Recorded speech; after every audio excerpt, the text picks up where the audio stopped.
Welcome to the very first episode of the Monster Jam Teardown. This week, we're previewing Monster Jam's first event in 240 days this weekend in Arlington, Texas. We look over the field of trucks, discuss each athlete individually, and then give our predictions on who we think will take home the overall event championship. This is the Monster Jam Teardown.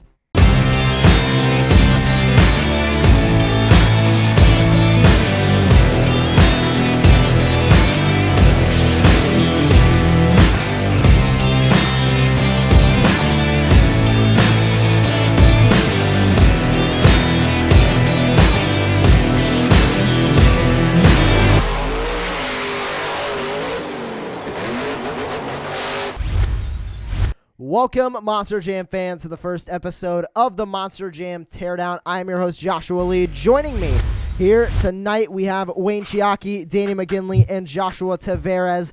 Guys, it has been such a long break with no Monster Jam. I think something like 220 days since the last engine was fired in El Paso. But now we have Arlington on the horizon. How have y'all gotten through this break? Just to watch over a lot of what the drivers have done in first quarter, just to see, where we left off with shows and events. Realistically, honestly, I'm just pumped for next week. Going back to different shows that happened over 2020 and past years a lot. And then with the new Monster Jam membership in June or July, I've been watching that just about every day at least, the new episodes that come out every week. So, really just been rewatching shows and just trying to watch as much as possible until everything came back. Rigs or rods, almost getting into BeamNG in a few weeks. And I've just been binge watching a bunch of old Monster Jam shows because whenever you don't have any shows to attend or see, that's really something you could go back to and enjoy a lot, seeing all of the retro shows. So Rigs or Rods and the old binge watch. Now, the lineup for Arlington honestly was a surprise to a lot of people. A lot of familiar faces with the athletes who are on Monster Jam breaking world records, but some also unfamiliar faces on there. Chris Kohler and Axe. Corey Rummel's back in Rage. Barry Musauer back in a stadium event for the first time in a long time here in the States. Both the Pagliarulos will also be in this show. We're going to go over each of the athletes individually and give our thoughts and opinions on how we think they will be doing in the Arlington event. Guys, let's start with Kristen Anderson. Josh, I want to start with you. Kristen's been on the Triple Threat Series for the past couple of years competing in Monster Jam. Her first time competing in a stadium event. And not only is that, she is competing against her siblings. How much pressure is Kristen feeling right now? There's definitely a lot of pressure coming into Arlington. Kristen definitely has the pressure of being the Dennis Anderson pretty much of the weekend. She's used to the Triple Threat Tour, and with that, it does have a lot of pressure because you're gonna have to gain points towards the series championship over at the end of the season. But coming into this weekend, I hope that she has a clear mind. Not too much pressure. I'm pretty sure she's gonna get a lot of tips from Ryan and Adam for sure, just to come in with the kind of stadium, game plan for sure. Now moving back over to Wayne here, I want to talk to you for a second because we saw Kristen at the All-Star Challenge last year. She competed not only in both of those racing competitions, but also best trick and freestyle. And I think she shocked a lot of people in the freestyle competition because she laid down an amazing run. She did not fill the clock, but she had an amazing wow factor save in there. Do you think Kristen can really bring it in Arlington to get a good save? I really think she can, and like you said, Josh, she definitely amazed a lot of people at the All-Star Challenge, and she's been doing great in the arena. She talked about a few months ago how the fans, when she first came into driving, it was all types of pressure because being in an Anderson and driving a Gravedigger, they expect you to do great instantly, but sometimes it takes a while driving a 12,000-pound monster truck to get good at it, and throughout the years, Kristen has been improving and becoming so much better. So I think coming into Arlington, she's definitely going to do great, and I have high hopes for her. And moving over to Danny on this topic of Kristen Anderson driving Gravedigger in Arlington in her first stadium event. We all know stadium racing is such a different style of racing than the arena. Not only can we expect it not to be Chicago style, it is one of the styles, but we're expecting it to be either St. Louis or Figure 8. She's going to have to adjust to an entirely new racing style, a lot faster of a racing style. How much of a difference will that be for Kristen heading into a stadium? It'll definitely be a change just because, she's been in arenas for a very long time since she started. She's really only had a couple opportunities, like you said, All Star. She competed at the Speedway shows last year, Hagerstown and Stafford Springs. Um, but I mean, with how much she's improved over the last couple of years since she started, I can honestly see her doing just as well as anyone else in the field, especially with like I said, like all of her experience. Just, I mean, she's had 4 or 5 years of experience already. So, I mean, and with practice before the event as well, I think that regardless of the racing style or track layout or anything, I think she's going to be a tough competitor in racing in probably all of the competitions. Now, a roundtable discussion now on Kristen Anderson. We'll go Josh, then Danny, then Wayne in the order of how you guys are on the screen currently. Do you think Kristen Anderson has a good chance to get the overall event championship? Josh, we'll start with you. I mean, it's anybody's game. She's in a big, competition field. She's competing with a lot of world champions on this event. And to be completely honest with you, her skills from triple threat may carry over to help her win overall, whether it be Saturday or Sunday. The two-wheel skills is very competitive for her, and she, really surprised a lot of people. I'm pretty sure she's going to hone her skills in that, and a lot of the drivers are going to have to watch out for her on that. Danny, over to you. Yeah, one of the main things that a lot of the triple threat drivers have, like a lot of their skills come from with how they get around the arena tracks so quickly with a lot of momentum. And momentum is something that a lot of fans like us look for when we're scoring. And if she can carry momentum like she tends to do in arenas, I think that can really help her get the freestyle win as well, which will help her get to the overall event champion. And also with how much, I mean, the triple threat competitions, they do somewhere between 40 to 45 two-wheel skills competitions like throughout their first quarter schedule. So I mean, I feel like she has probably the most experience off of that in the entire field. Wayne, final thoughts on Kristen Anderson? Yeah, to expand on what Josh and Danny were saying, Kristen has a lot of experience, and one thing she's definitely good at is giving the fans a wow moment. I remember she did a consecutive backflip in the arena series on a mini flip, which was incredible. And in the stadium scene at All-Star, she had that crazy ending. It was able to bring it back on all 4 BKTs. So I think Kristen has a great chance at getting it, especially if she has some wow moments during freestyle and skills, and she could be consistent in racing. We'll have our official overall event champion predictions later on in the episode, so stay tuned for that. Guys, I want to move on to one of the biggest stories of the weekend. Ryan Anderson, not competing in Son of a Digger, but competing in Bakugan Dragonoid. Camden Murphy has been the only athlete to pilot this truck since it debuted last year in Anaheim in 2019. Now, Josh, Ryan is hopping into the Bakugan Dragonoid. How much of a difference is this going to be? Because we've seen from the pictures on Instagram, it clearly is not Ryan's chassis. He's going to have to adjust to a new body and a new chassis in maybe just one practice run on Friday. Yeah, again, it's the first time I've seen Ryan outside of a Son of a Digger truck since I'm pretty sure 2010, roughly, actually 2011 or something like that when he was in Spider-Man. So for him to be in Bakugan Dragonoid this weekend, or next weekend, I should say, is going to be very unique to see, especially that, his brother Adam is going to be in a different truck as well. So seeing both of them in different elements of Beast is going to be awesome. Danny, talking about that new chassis and the new body, that really comes into play when it comes to stadium racing. Do you think Ryan can keep up his racing? He's been close in racing this year. I think he also has a couple of racing wins from Stadium Championship Series Green. But do you think Ryan can carry that over in this new chassis and new body to maybe grab the racing win in Arlington? Well, I mean, Ryan is definitely considered one of the best drivers, if not the best drivers in the sport right now. So I feel that like it almost wouldn't matter what truck they would throw him in, what chassis they put him on.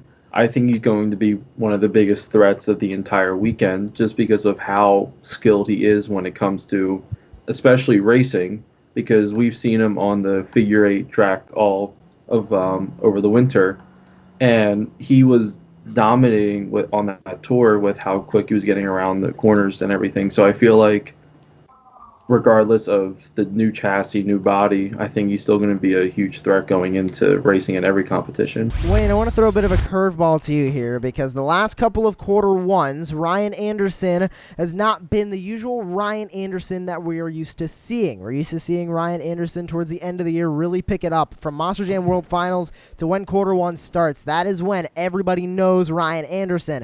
But the past couple of quarter ones, just being honest here, the stats don't say that he has been the best at that time. He hasn't gotten a series championship since 2017. Do you think, even with the new body, with the new chassis, that he can bring that quarter three, quarter four Ryan Anderson that we all know from Syracuse 2017, Foxborough that same year, and Foxborough these past couple of years, where he has been so dominant in every competition? You know, Josh, that's a good point because I remember on your podcast that we did for a while, we talked about Ryan having bad luck and breakage, and I think that was a main cause and factor of it. If Ryan doesn't have any issues during the show and he gets used to the chassis, although it's going to be brand new, we saw him get into the new Son of a Digger chassis last year in Minneapolis, and he did pretty well for a brand new chassis and a brand new truck basically under his feet. So I think if Ryan adapts to Bakugan and the way Camden Murphy's truck set up, Camden absolutely pushes the truck to the limits in every competition, exactly what Ryan does. So I think it may be able to hold up for him, and I think Ryan will do good this event. All right, we have one last Anderson to discuss before we head to the rest of the field. It is Adam Anderson in Megalodon. Everybody remembers Adam Anderson from Gravedigger that he has driven for so many years now, but he did pilot Megalodon in Monster Jam, breaking world records, and he is back in the Shark for this event here in Arlington.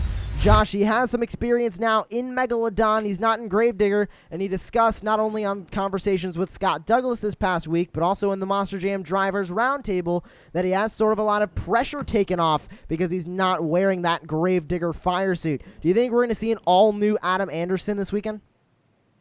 I mean, honestly, we can see Adam go back to his Taz ways, hopefully. You know, honestly, the pressure is really off of him, and I feel like the Gravedigger name itself is really daunted on him and why I feel like I wouldn't say he has been like not pushing the truck hard when he drives Gravedigger. You know, he does always push the truck hard, but I feel like he wants to live up to that Gravedigger name, and he wants to do so good for everyone. So honestly, seeing him in Megalodon is going to be a different change of pace for him, and I'm pretty sure he's going to have a lot of fun with that truck. It's a kid's truck.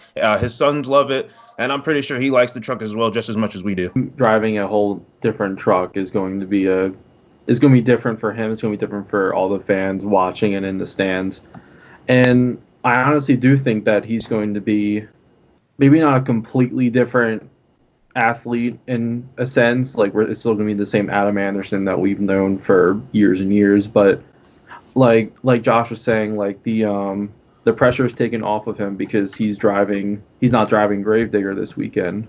He's still driving. Everyone knows Adam Anderson is going to be there. But I think that going into this weekend, he's not as pressured to do like a typical Gravedigger freestyle where he wants to fill the clock. He wants to, make sure the fans go home happy. And he's going to want to fill the clock and everything in Megalodon. But I think he's going to have a different mindset going into the weekend.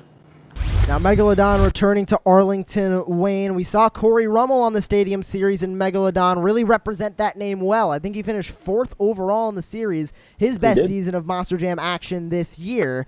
Do you think with Corey Rummel also competing in that same event, Corey Rummel might have a little bit of a chance of beating up Adam Anderson in that Megalodon truck? Do you think we might see them face off in racing? I think we may actually, because Adam has had a pretty solid racing record in the past, and Corey Rummel, like you said, he finished 4th place last season, which unfortunately ended a little early. But Corey Rummel was doing great. He was consistent every weekend, which is one of the most important factors while at these Monster Jam shows. It's not just about getting a racing or a freestyle win. If you're consistent in all 3 competitions, you'll be able to come out on top. And Corey Rummel finished top 5, but we'll have to see. I think one big thing that we haven't talked about is Adam getting used to the viewing distance in Megalodon, because in Gravedigger, you definitely have a better viewing angle around you. With Megalodon, the front clip is much bigger, and it's something to get used to. So if Adam's already used to that, thanks to him already being in the truck, I think he's going to have a great chance at doing good in this event. And maybe we'll see Corey take on Adam. He did jump 8 Monster Jam trucks earlier on this year in Monster Jam breaking world records, and we do give our thoughts on Corey Rummel a little bit later on in the episode, so tune in for that. But moving on now out of the Andersons to the only 12-time Monster Jam World Finals champion, Tom Meents, returning to the seat in Max D Fire. I mean, Josh, even with 200 days out of the seat, it's Tom Meents, the 12-time World Finals champion. Is he really going to be out of his groove, so to speak, going into Arlington? I mean, we can only hopefully, hope that he doesn't. He said himself in the roundtable that the 28 years of experience that he has hopefully can come back quickly, and hopefully we can see Tom hopefully end up in the winner's circle in the end of the weekend. Either way, be in racing, two-wheel skills, or freestyle. Tom's always competitive everywhere he goes. He has a lot of good luck in Arlington, like he said. He's been really good, laying down some really solid freestyles and a lot of good moments there. So hopefully Arlington brings him some good luck this next weekend. Earlier on this year, he did that smoky backflip with the engine expiring as he went over the Monster Energy backflip ramp. Danny, do you think him coming back after such a great freestyle will give him an advantage from the fans at judgeszone.com, because all the fans will be scoring the skills challenge and freestyle runs? I mean, honestly, I feel like Arlington has become one of Tom Mentz's best stadiums in a way, because he's done so well. The first time he was there in 2011, he put down one of his most historic freestyles of all time, and just a couple months ago he put down another insane run. And I do think a lot of fans from Arlington are going to have that in the back of their heads, because a lot of them probably saw all of these incredible moments from Tom Meents. So I do think he has somewhat of an advantage, but with a lineup like this, with one of the best lineups we've seen in a very long time, that he may have an advantage, but I don't think it's that big of an advantage, I guess, because of just how great this lineup is. Well, Wayne, Tom has been known as the master of the skills challenge for a while now, pulling off the maximum moonwalk pretty much everywhere he goes, backing those BKT tires up onto the Monster Energy backflip ramp and riding that moonwalk for as long as he can. If he pulls that off in Arlington, do you think he has a good chance at walking away with the skills challenge victory? I really think he can. Tom Meents, back at the skills competition at World Finals, he had such a dominant run and gave the fans also a wow factor, which is really what I guess everyone else was missing, because Tristan England did an amazing moonwalk, but Tom also had that insane cyclone on two wheels, which is something the fans never see. But speaking of the maximum moonwalk, if Tom could do that and walk it off after all of these months of not being on tour and competing in his Max D Fire, I think he could definitely come out with at least one win. And we'll either see Tom Meents as aggressive and sending it the whole time in freestyle, or we'll see him as being technical and trying to fill time. We'll see what happens. Moving on to Todd LeDuc in Monster Energy, returning to the seat in Arlington. We know Todd, two-time Monster Jam World Finals champion, and he is such a competitive driver-athlete out there on the track. Josh, do you think he's really going to miss a beat going into Arlington, because he is so competitive? So, honestly, I feel like Todd is, if anything, looking for redemption after, having his season cut short and him losing out on the opportunity of winning the points tour. I'm pretty sure he didn't. Did he win this points tour? I don't remember. Honestly. I believe he did. Not by a lot, but I believe he did win the Stadium Championship Series Red Points tour. Well, I'm pretty sure either way, Todd is still upset at the season getting cut short. I'm pretty sure he wanted to have a bigger lead in points at the end of this tour. But yeah, coming from the double backflip attempt over the summer and, unfortunately not being able to land, I'm pretty sure has struck a nerve in his body to go even harder in front of people for sure. Danny, like Josh mentioned, he did not land that forward momentum consecutive backflip, or the double backflip, I should say, at breaking world records. Do you think that that's at the back of his mind, and all he wants to do when he goes into Arlington is tear that Monster Jam truck up in freestyle? I definitely think it is, because that is the last time he was in the truck. That was the last time he's, driven the truck and everything. And I think it will, it may not be, obviously he's not, we never know, but he's not going to try to redo it or anything. But I think it is going to be in the back of his mind, thinking, the fact that he wasn't able to complete it. And I think that may even, spark a fire under him. And make him want to go a lot bigger in freestyle. Wayne, Todd is coming off some textbook freestyles towards the end of the Stadium Championship Series Red season. Coming into Arlington, do you think he has a good chance at freestyle? Because the track design that we are thinking it would be the St. Louis style that Stadium Championship Series Red has raced, done the skills challenge on, and freestyled on throughout quarter one. Do you think Todd has a good chance in freestyle, especially, like Danny said, with that fire under him after missing out on that forward momentum double backflip? Out of every competition, freestyle is going to be the best for him. I mean, Todd LeDuc is mostly known for his insane freestyles.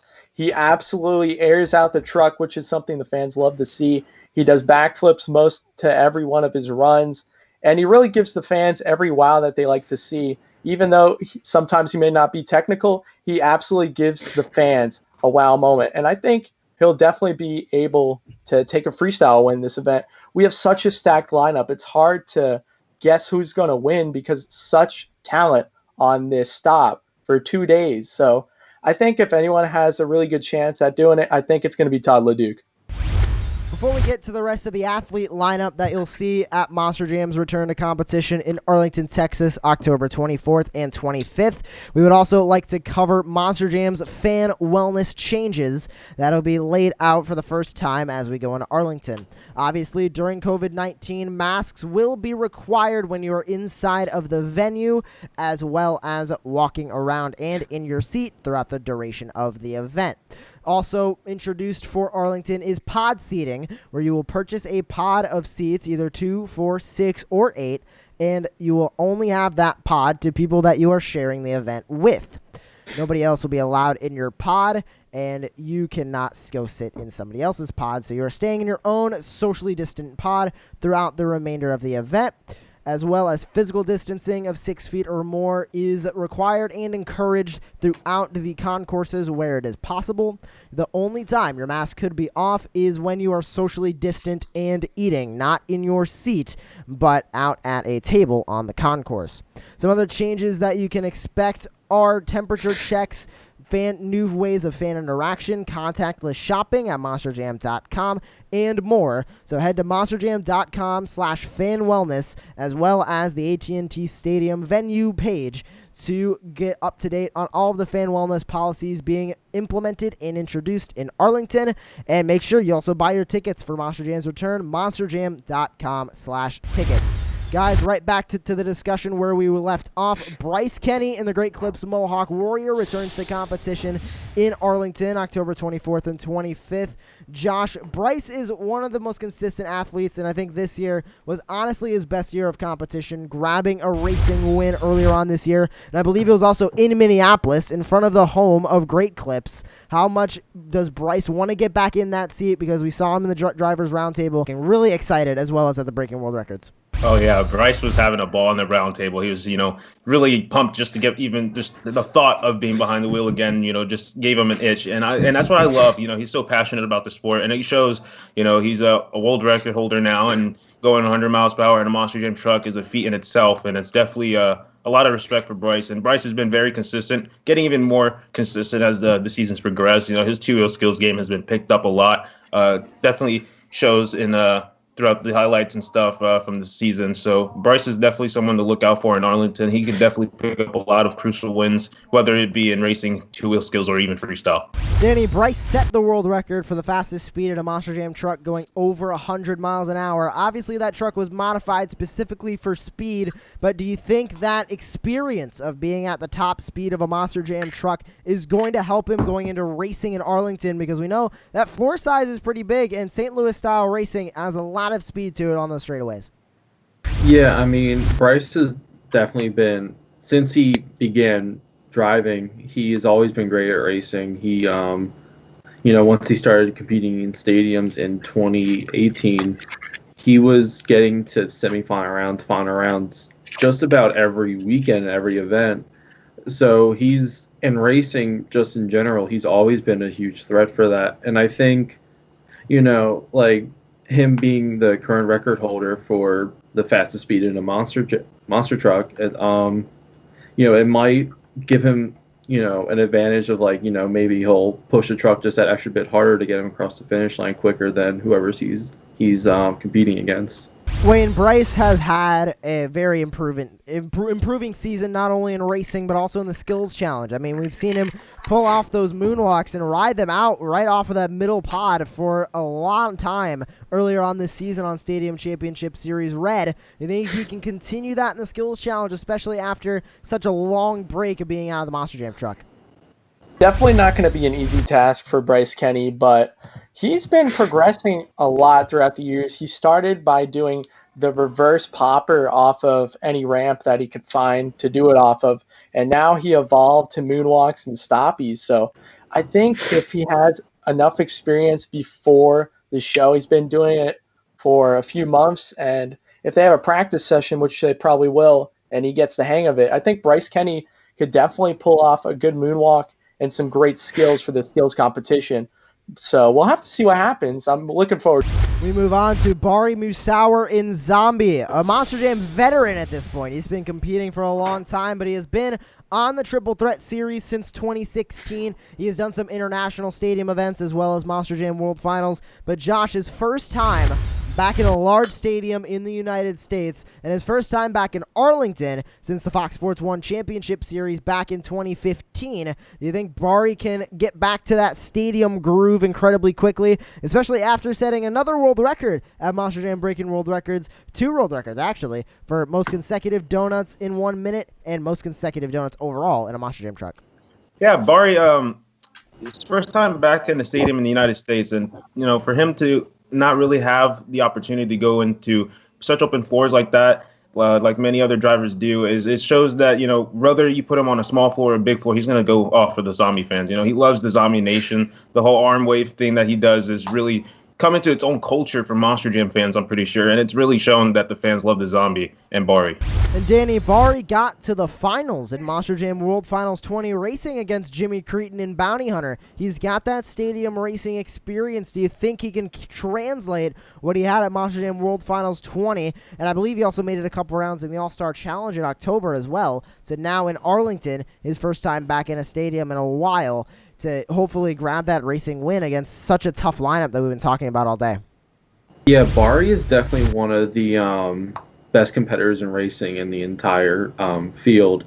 So, and, like you said, him getting to the finals and at World Finals and, doing very well at the All-Star Challenge a year ago, I do think that he's going to do really well in racing. And, if there's anyone to, take out these really great drivers like Tom Enns, Tyler Duke, Ryan Anderson, it is probably going to be Bari Musauer just because of how consistent he is in racing and how he's shown that at big events like World Finals, even being on arenas for most of his seasons recently, that he can jump on a stadium floor and compete with the best racers.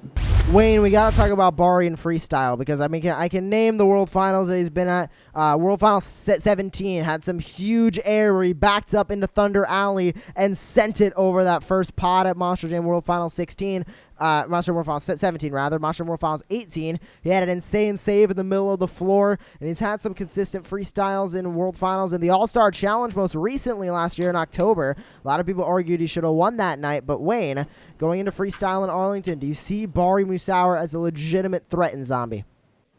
Definitely do, especially for freestyle. Bari Musauer, like you said, he's been throwing down the past years in World Finals, and All-Star was one of his most incredible performances. I think the only reason he didn't hold the lead for so long is because he came in the lineup so early, but that was incredible. He tried to do the triple bus stack jump and almost cleared it, but then did that insane endo and was able to land it back on all fours. It looked like a freaking Monster Jam game. It was incredible, but I think Bari definitely has the talent and the skill to win one of these competitions, and if not, have a chance to get up there in top 3, top 5. He's very talented, and especially after the Monster Jam Breaking World Records episode where he did the most Cyclone Donuts, that was incredible, and it shows his pure performance that he has, and he won't stop until he gets what he wants. So I think Bari's going to do great. Lindsey Wink will be back in Lucas Oil Crusader. He did not compete in Monster Jam breaking world records. So, Josh, this is his actual first time back in the seat in a long time. And Mark McDonald filled in for the last 2 weeks of action on Stadium Championship Series Red. So, Lindsey has been out since early February. How much rust is he going to have to knock off? There's definitely going to be a lot of rust, and there's definitely going to be more time for Lindsey to come back into his own. But, Lindsey, he's been driving for so long. I'm pretty sure it's going to come back like that for him. Just like Tom, Lindsey's known to, when he steps out of the truck for a period of time, this is the longest he's been out away from a truck. But when he's out, usually he comes back pretty strong with a lot of dominancy. So hopefully Lindsey, once he gets practice under his belt, hopefully he can come out with some victories. I'm definitely looking forward to seeing him in competition again.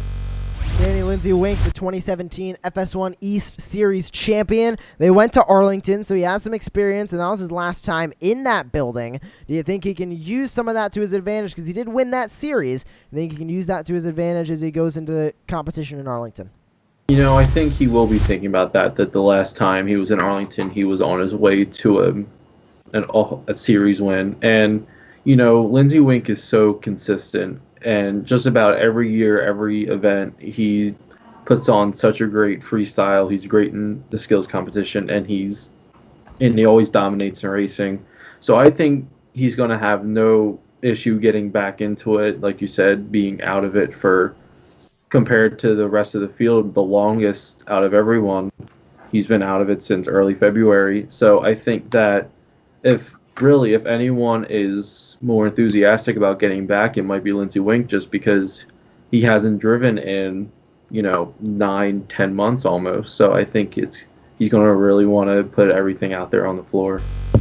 Wayne, Danny mentioned Lindsey being consistent, and I think we all see that, especially when it comes to his Monster Jam freestyles. We haven't seen a wow factor from him really in a while. He had one earlier on this year, almost completing 3 consecutive backflips, landing on the container, I believe earlier this year in Indianapolis, but he needs a wow factor heading into Arlington. We know a wow factor is needed nowadays to win Monster Jam freestyle. Do you think he can do that? Yeah, I think one of the biggest wow factors Lindsey Wink can give the fans is absolutely sending in Lucas Oil Crusader. We've seen it in the past, in a few years. We saw it last year. And this year's wow moment from him was, like you said, the almost triple consecutive. If he landed that, every fan in that stadium would have went insane. I would have been out of my seat when I saw it on Instagram. But Lindsey's really technical. Through actual judges' eyes, Lindsey really would have the win a lot of times, but this is fan judging, and you have to really wow the fans and give them what they want to see when they come to see these shows. So if he could get a wow moment like that, absolutely sending the truck or having some crazy save or a cool backflip, I think he has a good chance to take the lead and win. Moving back over to our athlete lineup, Matt Pagliarulo in Jester will be one of the 4 independent athletes competing there. We'll talk about his son, Nick Pagliarulo, in a moment. But Josh, Matt competed on Stadium Championship Series Green this year. I know you were in the building for it, so was I. His first Stadium freestyle victory ever in Monster Jam, and that followed up with his first ever overall event championship in Monster Jam as well. Do you think he can carry that momentum heading into Arlington? And we know it was a while back, it was early January, but I know he has been riding that high ever since it happened. Ever since Tampa, Matt Pagliarulo has definitely opened a lot of eyes for a lot of fans and even his team. Nick and him have been putting on shows like none other for, the independent team. So, honestly, to see them, progress as big as they have in the Monster Jam industry, it's awesome. The Florida boys representing for sure. They have an awesome crew chief and Austin Tweedy, so their parts are they're going to be easy to replace for sure. And Danny, Matt Pagliarulo has been competing all over the summer in some independent monster truck shows outside of Monster Jam, but we know that transition into Monster Jam is such a different one, going from, fairgrounds and speedways now to these large stadiums, AT&T Stadium, one of the largest in the world. How intimidating is that, going right back into a stadium show when I believe Matt Pagliarulo's last one was February 29th in Jacksonville? Definitely think it's going to be intimidating for him, but I think an advantage he has over almost everyone in the field is that he's been competing with Nick Pagliarulo over the summer, doing a lot of different events all across the U.S. really. So I think it might be intimidating to go from a smaller event to a big event like this at AT&T Stadium, but I think that all of the time spent this summer competing at different events will really help him going into this weekend. Wayne, I think we can all agree, breakout season for Matt Pagliarulo earlier on in the Monster Jam Stadium Championship Series green season. But heading into Arlington, he hasn't been that much of a skills challenge athlete. I mean, he laid down a great save in Tampa. He almost won it, but Morgan Kane and Gravedigger, I believe, came out and won that skills challenge competition. Do you think he can pull off another crazy save in Arlington and grab that skills challenge victory? I really think he has a good chance. He's really been improving throughout the years, and I love seeing him run at all of these shows. He's one of my favorite drivers to watch because he started off as just a fan, and he's grown into the sport as one of the respected individuals driving one of these 12,000-pound monster trucks. So I'm really looking forward to seeing what he could do. He's been progressing throughout the years, and I think he has what it takes to have a great show at Arlington. Definitely a top 5 or a top 10 truck. Moving on to his son, Nick Pagliarulo, in the Kraken Monster Jam truck. Now, Josh, he is already such a new athlete. He started competing in 2019 on the Monster Jam Stadium Championship Series. This year was his second year, and it was cut short. He has not a lot of experience in a stadium. How intimidating is that going in to now 220 days since the last time you were in a stadium event, and now you, even with not a lot of experience in a stadium, you've got to try and harness that experience for the first time in a long time. Luckily, with Nick's case, he's luckily enough able to run his truck over the summer. Even through COVID, it's been a little bit of a damper on them for sure for the last couple months at the beginning. But they've been able to run a couple shows recently, and he's definitely coming to his own. I've been watching for sure a lot of highlights, and he's been very impressive, much like Matt. And he's been on tour with a lot of veterans, so I'm pretty sure he's picked up a lot of knowledge from touring with Ryan and Morgan and such from the beginning of the season. So for him to carry that knowledge over into Arlington, hopefully he can hone his skills and come up with some victories for sure. Danny, some breakout freestyles competition from Nick Pagliarulo earlier on in the season in Kraken. A lot of people thought in a couple events he should have gotten a better score from the fans at judgeszone.com, but nonetheless, he threw down some amazing freestyles. Do you think he has a good chance of doing it again in Arlington? I think he does, because one thing that he really does in his freestyles is he carries a lot of momentum, which is something I always look for, and I know a lot of fans also look for the same thing. And he's always, flying around the track, hitting as much as possible in those 2 minutes, which I think, going into this weekend, I think that's a huge advantage for him because, everyone, like we've said so many times at this point, this lineup is one of the best we've seen in a long time. So him being able to carry that momentum through freestyle is going to help him get a really great score. Back to Texas for him, another Southern show. We know those Southern fans really love Team Jester, especially down in Florida, but I think a couple of Florida fans, including Josh and Wayne as well, and myself actually, will be in Arlington, and we'll be rooting for Team Jester. Do you think that he can use that Team Florida and that sort of Southern charm to get that win in the overall event championship? I mean, he's been another experienced driver coming up the ranks. Team Jester is a very cool team because they're very family-based. Whenever they're around, you see all of the family members around helping out with the trucks and stuff. And I think Matt and also Nick are two great drivers. And when they get the chance and they get the time to be able to do it, they could definitely take advantage and come out as a really good truck in the standings. We saw Jester actually take a freestyle win in Tampa. So we'll see what they could do. I don't know.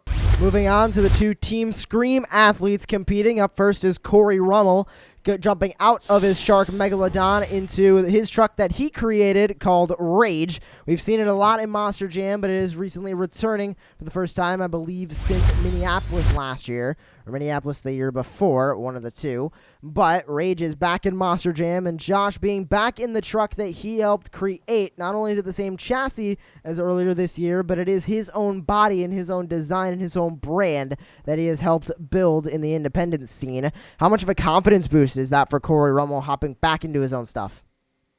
Yeah, I like to think it's definitely a major confidence booster for him. Not only that he can only run his name and his brand out there, but for the sheer fact he could just have fun with it. Obviously, he's gonna want to conserve the body. Maybe we'll see if he does or doesn't. I mean, he's usually running the megalodon body, so he doesn't have to really worry too much about body damage when he competes with that body. But hopefully, Rage is a different outcome for him, and hopefully, he can pick up a victory. I've been waiting for a while for Corey to win something, and hopefully, Arlington is definitely his first. And I feel like Corey Rummel is a lot like Ryan Anderson in that sense, where he loves the team that he's competing for. He loves running that Megalodon truck. He loves running the spicy tuna, as he called it last year in Megalodon Fire.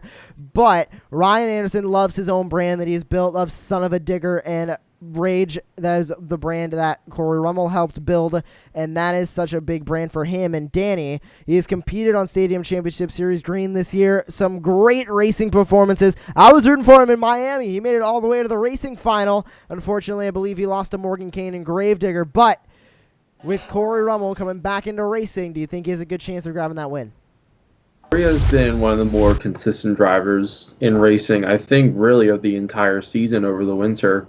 Just about every weekend, it seemed like he was getting to the semifinals or the final round on the Stadium Tour Green.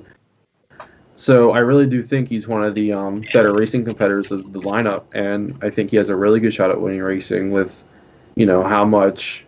He carries so much speed on that track when he's drifting around, which really helps him get around, especially competing on the figure eight racing track. So I think if he can carry that same speed that he was carrying during the winter, I think he has a really good shot at winning racing.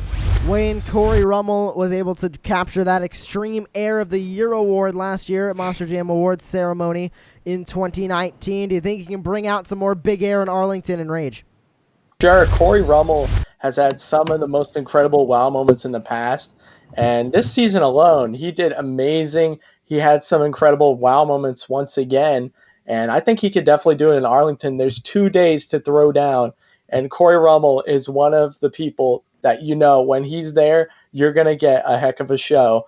I expect Corey Rummel to send it a lot, to give the fans a lot of wow moments, and to leave everyone with good time and a lot of memories. Now we move on to, I think, the biggest wild card of the field of athletes, and it is Chris Kohler in Axe.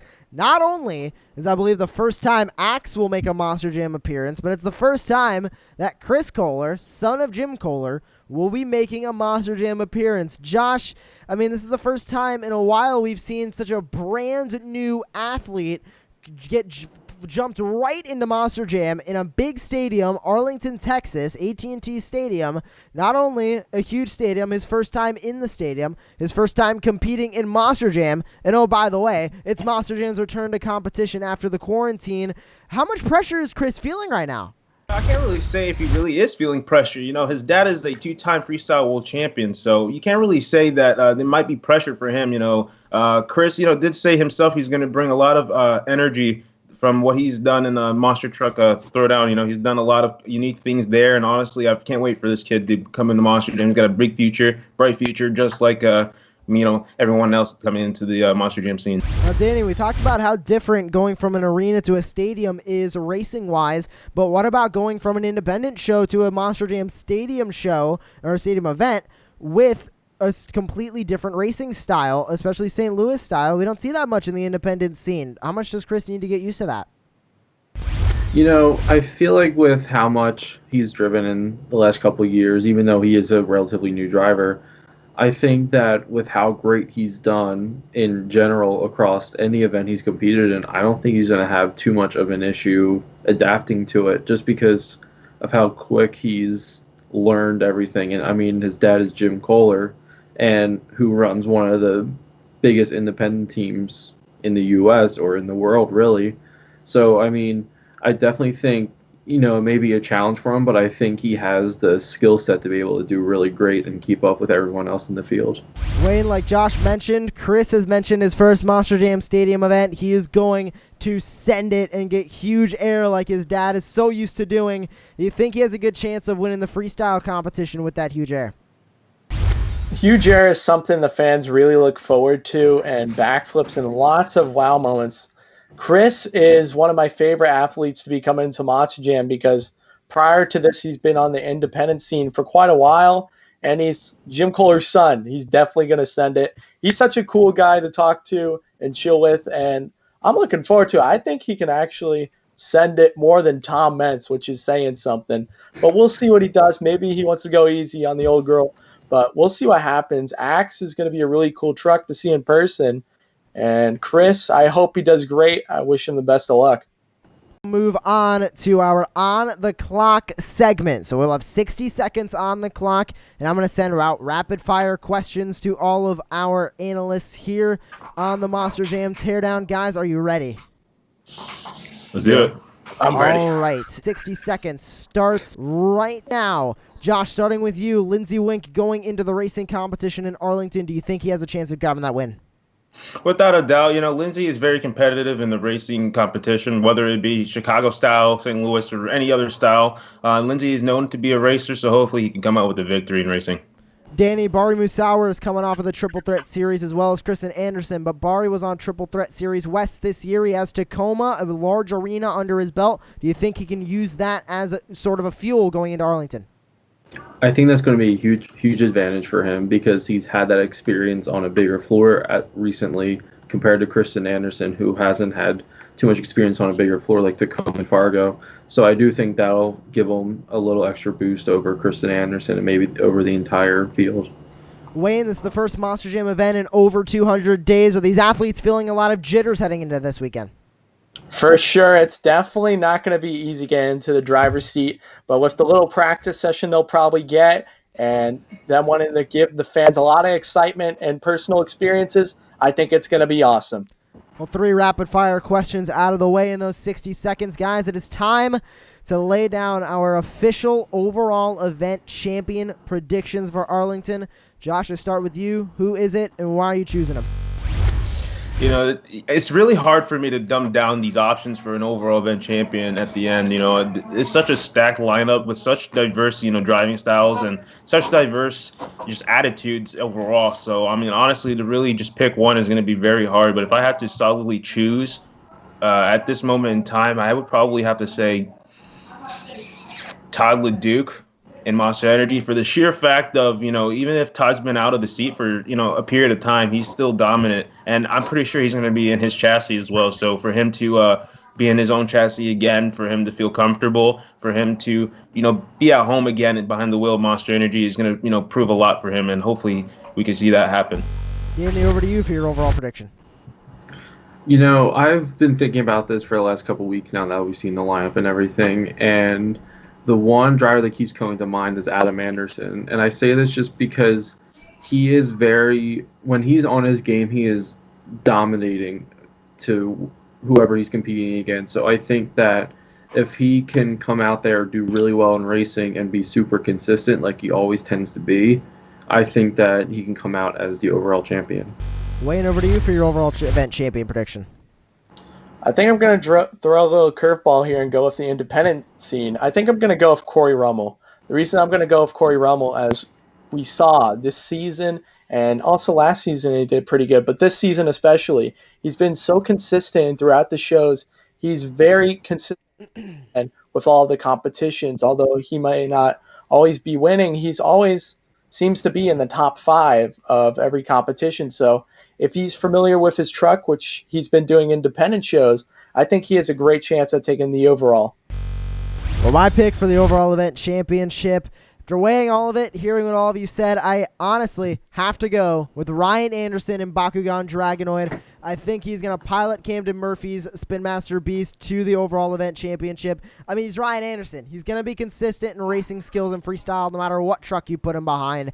And I think he is going to take that overall event championship. Guys, final thoughts heading into Arlington. I'll kind of just throw this out for anybody to answer in any order you guys want. Going into Arlington, how are you guys feeling now that we'll all be there and we'll all be seeing Monster Jam again? I've been, since it was announced just a couple weeks ago, I've been thinking about it just about every day since I've gotten my tickets. And, we've gone, over 200 days without seeing a Monster Jam event. All the fans have. And the fact that we have the chance to see the first show back since El Paso, I believe, in March, I think that, the excitement for it is going to just keep building as this week goes on, and now that we're getting even closer to it, I only have positive thoughts about how the show is going to go. Yeah, I can't agree anymore. Obviously coming into Arlington is going to be emotional, not only for us fans, but I'm pretty sure it's going to be even more emotional for the drivers, just because they're the ones putting on the show for us, and for them to be out of the seat for such a long time, and for them to be back finally for not only one show but for two, and it's realistically a family. All of us are a family, so I just can't wait. Words can't even, describe how I feel. And, the opportunity to be able to go to Arlington's event is going to be awesome for sure. And I'm, gratefully, gratefully attending there. I'm really looking forward to it, Josh and Danny. This is going to be such an incredible show. The emotions are going to be flowing. And one awesome thing about Monster Jam is being able to your friends and all of the community come together. We're one community on Instagram and stuff like that every other sport really doesn't have. They have thousands of accounts, while we have a specific community, you could say. And when you get to see these friends you've made from Monster Jam, it's just so emotional and awesome to see after months and months. And same for the drivers. They haven't seen each other in a long time. They've been socially distanced, and they'll finally be seeing each other again. So everybody's going to be looking forward to seeing each other and competing at Arlington. We want to thank all of you for tuning in to the first episode of the Monster Jam Teardown. We'll be back in exactly 1 week's time for our review, plus some footage from Arlington, including the intro from Arlington and 2 highlight videos of each of the events. So we hope to see you again in 1 week's time for our Arlington recap show. But for now, for Danny, Josh, Wayne, I am Joshua Lee. Thank you for watching, and remember, this is Monster Jam.